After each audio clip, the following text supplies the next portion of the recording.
Has it ever happened to you that you really like a character in a video game, or a weapon, or whatever, and you really want to make them work at a gameplay level because you think they're super cool and all, but no matter how hard you try, they are just mid? It's no secret that not all characters or weapons in a game are gonna be equally viable. Some are simply way more broken than others. And the one you like may simply not be well suited for all situations. This very same thing happened to me recently in Elden Ring, and it's not that I fell in love with this weapon, but I really thought it had potential. Obtained after feeding your favorite dodo for the 7th time, the Beastclaw Great Hammer is a great hammer with a few unique yet deceiving properties that simply make it stand out from the rest of its siblings. When I was watching a Stilovsky stream a long time ago, I noticed an overleveled phantom dealing a fuck ton of damage with the Yasha Hitbox. Like, it pretty much reduced steel to atoms every time. Granted, this was a max level phantom with probably 99 in every stat, but still, it piqued my curiosity enough to see if the damage could be even remotely replicated in lower level brackets, and how useful the weapon could be in invasion scenarios. Why? This is sickening! Well, it turns out the thing can deal high damage at level 200 with a mix of 70 dexterity and 54 strength. I mean, 1500 damage is no fucking joke. The damage can be boosted further if you increase your fate, as the projectile part of the Yasha Hitbox, not the hammer slam, the claw thingies, has its own fate scaling despite dealing physical damage. We would need to increase our level, but theoretically, by sacrificing other stats, which I do not recommend doing, this holy beast punk could as well be a pocket nuke. However, if your attention span wasn't ruined by TikTok, you may have guessed by the title of this video that it didn't quite work out as well as I thought it would. While fracturing your local goober's skull in a gajillion pieces with the Yasha Hitbox every now and then is definitely possible, you need to consider that we are looking at an Yasha Hitbox with a fuck ton of starting frames. Seriously, it may not seem like a lot at first glance, but this thing is really fucking slow. The only times I landed it was because my enemies were not the sharpest tools in the shed. Somebody! For instance, in this clip here, I invade a group of 3 players in the DLC, complete with a dancing lion Kevin and all. They seemed quite confident, so one of them blindly rushed towards me after losing sight of me on the stairs. And when he turns around the corner, he is met with a fractured skull. Notice how I had to prepare the attack before he was even in sight. Plus, the only reason he got hit was because he didn't seem to be paying much attention, considering he ate a point-blank bomba to the face. And he was using rivers of blood, so yeah, that was a self-report on his skills. More capable gamers are going to be expecting the Yasha Hitbox and dodge it. Nope. Because it's a unique skill that can only be performed by this weapon. So unless there's some sort of geographical chicanery going on, I sincerely cannot understand how I could even manage to land the projectile part against some people. Take these 2 gamers, for example, in the antechamber to my aunt's goon cave. Seriously, you just know she does nasty things in that chair. You can tell right off the bat that these 2 guys have been glued by the butthole the whole game when you see them either spam Moonveil with no rhyme nor reason, or use absolutely awful spells that would outright get you killed if you did them when facing anything by yourself. Yeah, it is that bad. So when the goober does it for the 20th time, I just use my Gurrank stick and I not only hit him, I hit the other guy as well. Maybe you can say he couldn't see jack shit because of the Malenia fart cloud, but their performance up to that point really led me to believe otherwise. But anyway, I ended up using a real Yasha Hitbox and the Scarlet Sim dude was dead in an instant. And the other guy lasted exactly 10 seconds without him. So, as you can see, managing to land this Yasha Hitbox against certain players is not really a testament of anything.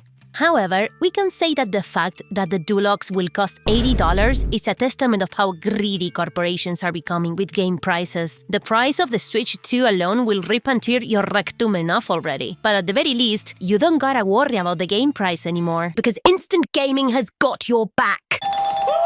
As a website with over 10 million satisfied customers, Instant Gaming spits on the overinflated prices assigned by the man and offers great leniency to those economically challenged poggies who really want their fourth anime armpits video game. You can rest easy knowing that all of the amazing discounts in games, game cards, and subscriptions you can shop for in Instant Gaming are safely backed up by great Trustpilot reviews, alongside night and day customer support. And of course, it doesn't matter if you built an altar for Gabe Newell or Bill Gates, nor what console has replaced your dad's photo in the family picture book. Instant Gaming will always have you covered. But wait!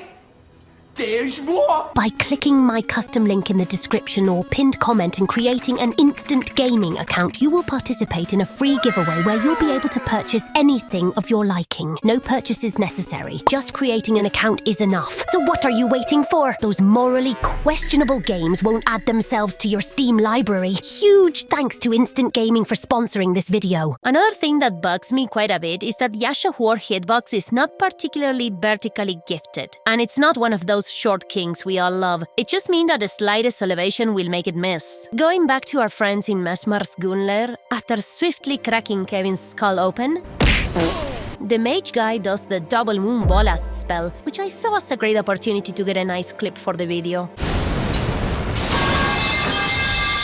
Or so I thought. In another invasion against two guys, with one of them using the Fedora sword while he awkwardly slides forward holding the wind stance. Seriously, this bug was fucking hilarious. Anyway, the thing is that he's obviously going to do the heavy attack where he jumps in and then stabs, which I saw as a great opportunity to fucking obliterate him, but remember, the weapon is mid.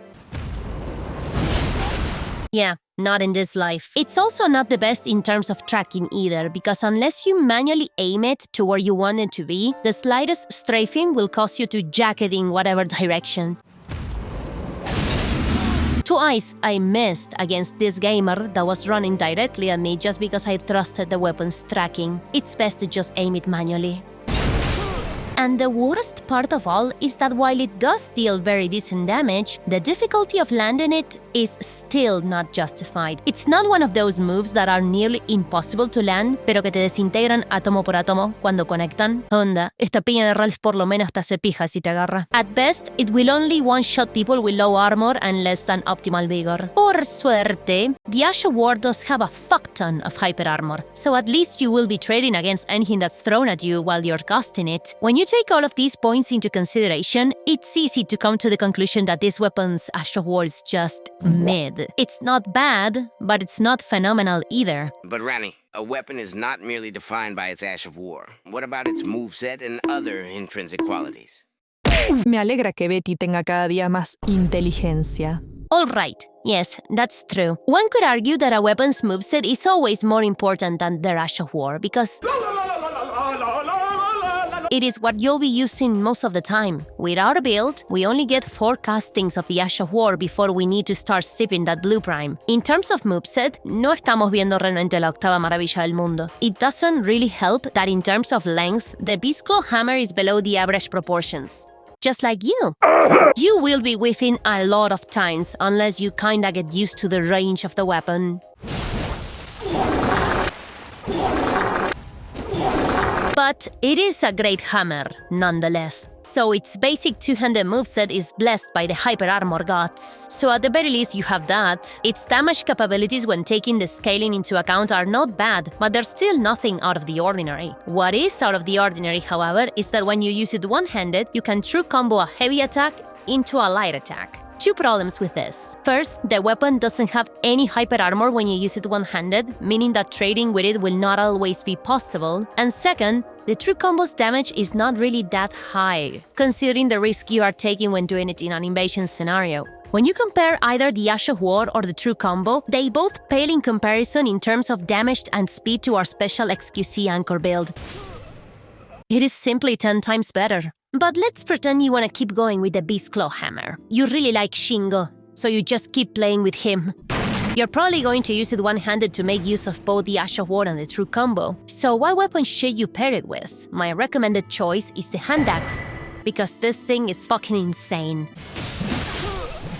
At one point, I ran into a guy using a colossal sword, which is a bit awkward to fight when using the hammer, so I just whiff punished his attacks with the hand axe. I didn't even bother using the Beast Claw hammer. It's really strong because it will always break passive poise on the first hit, and it only has 13 frames of startup. It's nuts. And yes, we will probably make a video about it in the future. Just make sure to not pay attention to the Fextra users' comment section because... oh boy. For PvP, this weapon has a true combo while one-handed. What do we do with our free hand? I may have a good answer. Enter the Grafted Dragon. Split between physical and fire damage, the weapon has a unique problem among fist weapons for being unable to wield in two hands, giving great synergy with the Beast Claw hammer. It's also a quality weapon, deals fire damage and blah blah blah blah.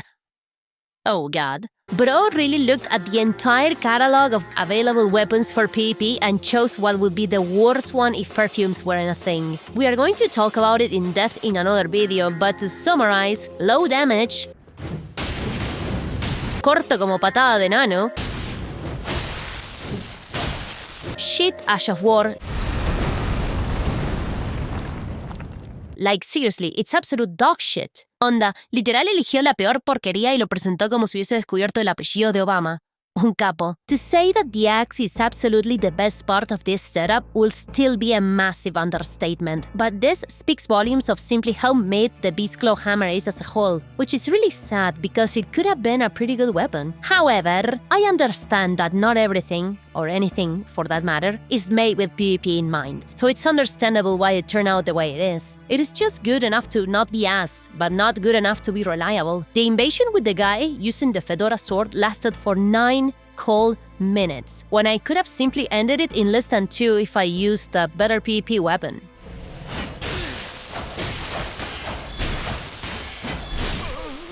Like so. Ways of Darkness is also a much better option in comparison to Regal Beast Claw, as it is much faster and can be used as a zoning tool. It may be viable when used against Kevin, who likes to mash out of hitstun, como si el cerebro se le hubiese descuajeringado de repente, but you'll find yourself simply switching to better stuff and wishing you weren't using such a mid-weapon when faced with more demanding situations.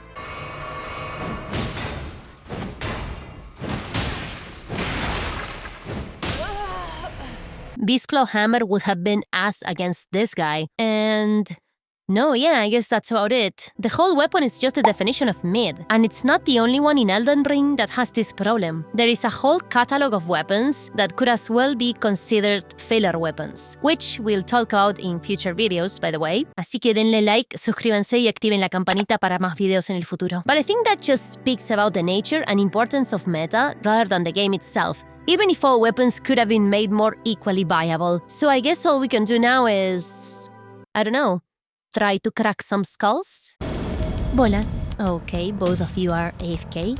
Well, it's a good moment to test our damage. Let's see. Whoa! My ears burn! Qué rico. Oh, it's Kevin. Love to see him. Okay, bueno. That happened. Okay. Do it again. Wow, Kevin, I always love your capacity to mash out of hitstun. ¡Detrás de ti, imbécil! Hey, don't throw shit at me. Okay, I guess we can use this. Bye. Nice blind spot gaming. Discombobulate. Oh my fucking god! Qué rico. Hello, Hina, and his friend, Fart Sniffer. Okay, we have a name. Abajo. Bueno. Hina is dead. You're just gonna do that? Not a good idea, if you ask me. Fart Sniffer.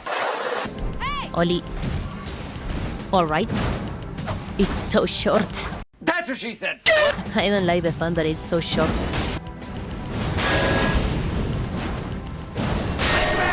Okay, one down. Tuku.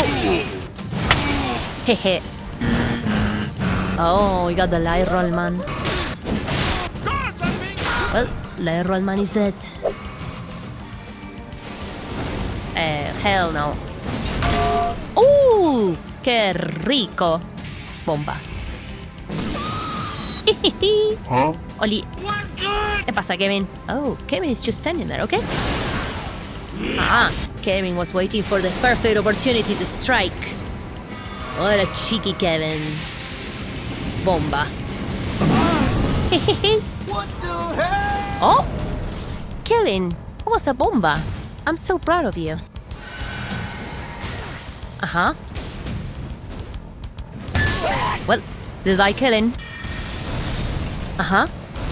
I say. Hey, now actually freeze me? Weird, if you ask me. Uh-huh. Well, I guess you don't really want to fight anymore and you're just smashing. Yes. Oh, you're mumbling. You're goddamn right. Oh, you're finally out of FP? Uh-huh. Uh-oh. We are in trouble, are we? Insane. If I ever find one of these lying around again, I swear to fucking God. Fuck it.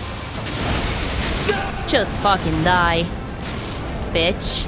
Now, where's Moonveil, bro?